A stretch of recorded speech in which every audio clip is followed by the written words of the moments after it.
Hello everyone, welcome back to our channel How To Tutorials. In today's video we're going to see how you can set your screen color back to normal on your Samsung device. Well, it is a quite simple process, so let's dive right into it. So currently here you can see our phone is completely gray. So in order to change it back to normal, what we're going to do is simply just open your settings application on your phone. And after opening your settings application, you'll have to now scroll down until you see accessibility option. Here you can see under general management there is accessibility option. You have to tap on it, and after doing so, here you can see there is the option of vision enhancement. Tap on it, and after doing so, now you can scroll down, and in here you can see color inversion. You'll have to tap on this and turn it off just like this.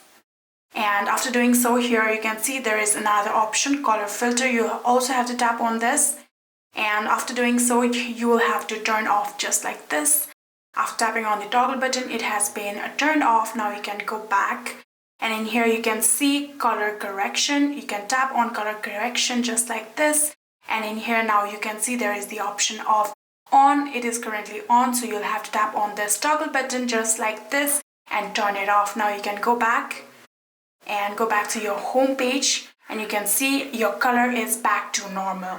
And just like this, you can set your screen color back to normal on your Samsung device. I hope this video was helpful to you guys. If it was, please do not forget to hit that subscribe button and like our video. Thank you so much for watching. See you in the next.